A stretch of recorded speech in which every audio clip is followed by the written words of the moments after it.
आपसे सवाल पूछा गया था भारत के मुसलमानों के बारे में, तो आपने कह दिया कि 1980 में यही हाल दलित और सिखों का भी हुआ था, जिसका जिक्र सावरकर ने बरसों पहले किया था कि हिस्ट्री को अपने तरीके से लिखना, वो काम बीजेपी आज कर रही है। उनका ये सवाल का जवाब जो है बिल्कुल ही गैर वाजिब है। अगर कोई ये कहे कि राहुल गांधी की जो सदस्यता चले गई वो ठीक नहीं है और दूसरों की जाती है तो अच्छा है, ये कैसे होगा? आपसे सवाल पूछा गया था भारत के मुसलमानों के बारे में, तो आपने कह दिया कि 1980 में यही हाल दलित और सिखों का भी हुआ था। तो 1980 में राहुल गांधी नहीं जानते कि यूपी में सरकार उनकी थी, तो हाशिमपुरा हुआ, मलियाना हुआ। 1980 में उन्हीं की पार्टी की सरकार थी, तो दिल्ली का मैसेकर हुआ। यूपी में उन्हीं की सरकार थी, तो मुरादाबाद की ईदगाह में 400 से ज्यादा मुसलमानों को पुलिस फायरिंग में मार दिया गया। 1980 में उन्हीं की सरकार थी जब दिल्ली की सड़कों पर सिखों के खून से होली खेली गई थी। तो आपको ये बोलना चाहिए कि मुसलमानों पर अगर हो रहा है तो क्या हो रहा है।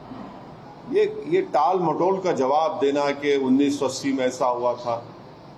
अब फिर राहुल गांधी को ये भी बोलना चाहिए था कि उनकी सरकार राजस्थान में है, जुनैद नसीर कैसे मारे गए और अब तक उनके कई कातिल एलिज एक्यूज नहीं पकड़े गए।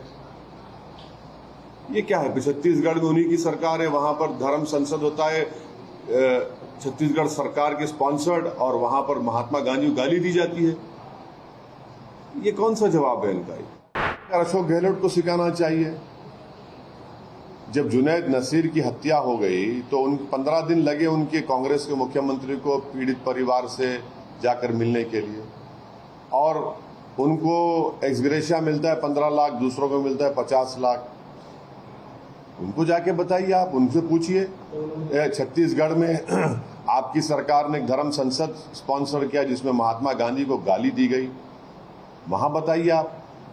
यूएपीए का कानून आपने अमित शाह के साथ मिलकर जुलाई 2019 में आपने बनवाया, सपोर्ट किया कांग्रेस ने और बीजेपी ने, जिसकी वजह से आज सबसे ज्यादा जेलों में कौन है? मुसलमान, दलित और जो गवर्नमेंट के डिसेंटर्स हैं, उस यूएपीए के कानून में है।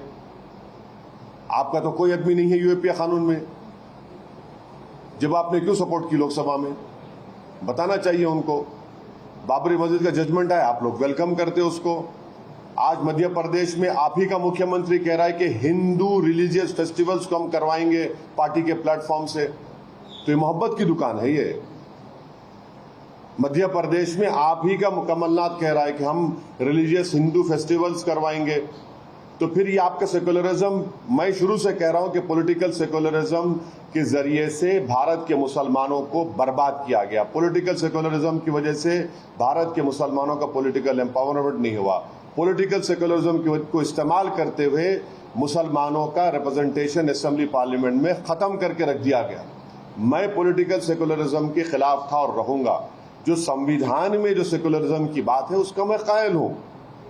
अब आप बोलेंगे ना सेकुलरिज्म बाद में डाला गया, तो भाई liberty, equality, fraternity, justice, right to equality क्या है?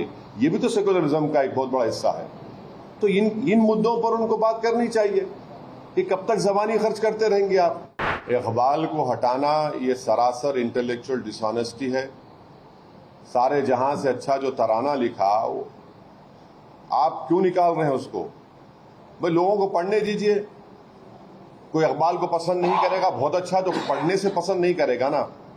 और फिर आप हद तो ये कर दिए कि पहले गोडसे का क्या है, सावरकर और गोडसे का सब्जेक्ट पढ़ाएंगे, बाद में गांधी का पढ़ाएंगे आप। मौलाना अबुल कलाम आजाद जो इस देश का सबसे पहला एजुकेशन मिनिस्टर है, उनको निकाल दिया। उनके बारे में आप क्यों निकाल रहे हैं? ये पूरे रेफरेंसेस क्यों निकाल रही है बीजेपी? एक ही मकसद है कि हिस्ट्री को तोड़ मोड़ के पेश कर दिया जाए, जिसका जिक्र सावरकर ने बरसों पहले किया था कि हिस्ट्री को अपने तरीके से लिखना, वो काम बीजेपी आज कर रही है। केजरीवाल क्यों सपोर्ट किए नरेंद्र मोदी को 370 निकालते वक्त? केजरीवाल को नजर नहीं आया कि एक स्टेट को तोड़ के 3 यूनियन टेरिटरी बनाए गए तो उनके कान खड़े होने चाहिए थे। जब उनको ख्याल नहीं आया, जब वो दिखाना चाह रहे थे सबसे बड़ा हिंदू मैं हूं, मोदी से बड़ा हिंदू केजरीवाल है, उन्होंने कोशिश की 370 निकालते हो तो उनको समझ में नहीं आई बात। ये 370 निकालते हो तो आपने सपोर्ट किया बीजेपी को। आप देखिए ना आप क्या नतीजा निकला। सुप्रीम कोर्ट में वो केस जीतने के बावजूद भी सरकार ने ऑर्डिनेंस जारी कर दिया। अब सुप्रीम कोर्ट में केस आएगा तो सरकार बोलेगी हम बिल ला रहे हैं पार्लियामेंट में, बिल आएगा उसके बाद फिर आप लड़ते रहिए सुप्रीम कोर्ट में। अरे आप सपोर्ट किए ना बीजेपी को, जब आपको ख्याल नहीं आया 370 का सपोर्ट क्यों किया केजरीवाल ने? एक स्टेट को तोड़ के 3 यूटीज बना दी गई, यूनियन टेरिटरी बना दिया गया, मरो सपोर्ट किए। जितने पार्टियां सपोर्ट किए 370 में, आज क्यों ये बात कर, जब उनको ख्याल नहीं आया था जब 370 का फर्क कि वो कॉन्स्टिट्यूशनल ब्रीच है। यही तो आपकी पॉलिसीज में कंसिस्टेंसी नहीं है, इसीलिए तो बीजेपी को फायदा होता है आपकी इनकंसिस्टेंसी की वजह से। पॉलिटिकल कंसिस्टेंसी होनी चाहिए आप में है ही नहीं।